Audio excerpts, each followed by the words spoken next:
చేయటానికి నేను ఇక్కడికి వచ్చాను.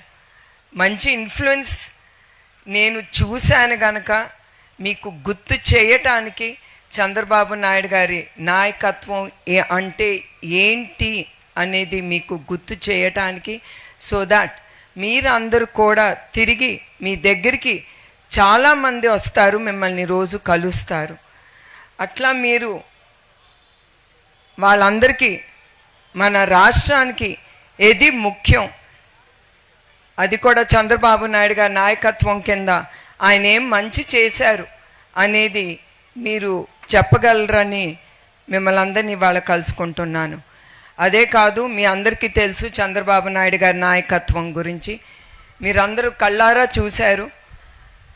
ఆయన ఉమ్మడి రాష్ట్రం ఆంధ్రప్రదేశ్గా ఉన్నప్పుడు, ఆయన సీఎంగా ఉన్నప్పుడు 2010లోనే ఆయన విజన్ 2020 అని తీసుకొచ్చారు. అప్పుడు అందరు నవ్వారు, విజన్ 2020 అంటే ఏంటి అని. అప్పుడే ఆయన 2010లోనే ఆయన ఐటీ రంగం గురించి ఆయన ఆలోచించి అది ముందుకు తీసుకెళ్లారు. దానికి నిదర్శనం హైటెక్ సిటీ. అదే కాకుండా తద్వారా ఐటీ రంగం నుంచి లక్షలాది మంది ఉద్యోగాలు పొంది, వాళ్ళే కాదు వాళ్ళ బిడ్డలు కూడా ఇప్పుడు పనిచేస్తున్నారు ఐటీ రంగంలో. వాళ్ళందరూ కూడా ఉద్యోగాలు పొంది వాళ్ళ లక్షలు సంపాదించుకుని వాళ్ళ కుటుంబం కూడా సంతోషంగా ఉంటున్నారు. అట్లానే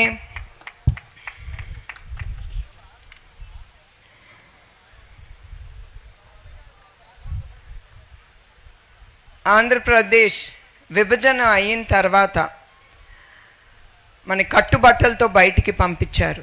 అట్లాంటి ఆంధ్రప్రదేశ్ని అమరావతి అనేది క్యాపిటల్గా, రాజధానిగా ఆయన ప్రకటించారు.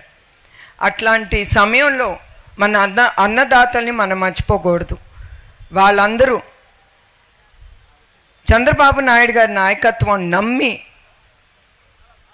33,000 ఎకరాలు అన్నదాతలు ఆయన చేతిలో పెట్టారంటే అదే నిదర్శనం వాళ్ళెంత నమ్ముతున్నారు ఆయన నాయకత్వం గురించి.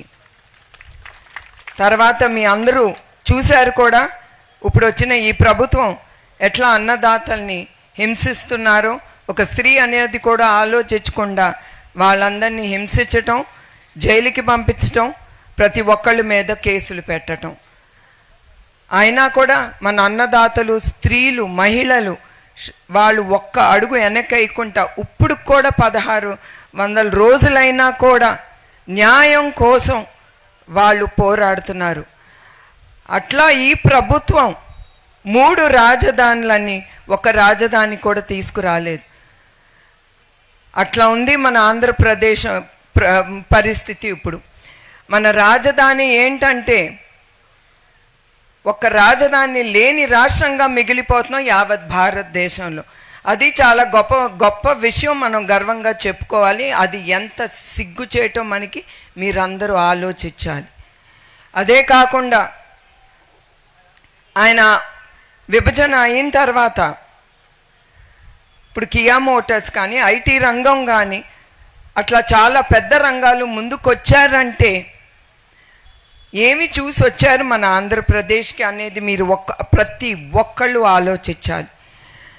ఏమీ లేని రాష్ట్రంలో ఎవరు పెట్టుబడులు పెట్టరు. మీరు అందరూ బిజినెస్ కూడా చేస్తున్నారు, నేను కూడా బిజినెస్ చేస్తున్నాను.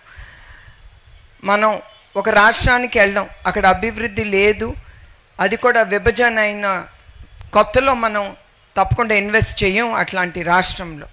అట్లాంటి రాష్ట్రంలో పెద్ద పెద్ద పరిశ్రమలు వచ్చి దాంట్లో పెట్టుబడి పెట్టారంటే అది చంద్రబాబు నాయుడు గారిని నాయకత్వం నమ్మి వాళ్ళు వచ్చారు, కానీ ఏమీ లేని రాష్ట్రాన్ని నమ్మి మాత్రం కాదు.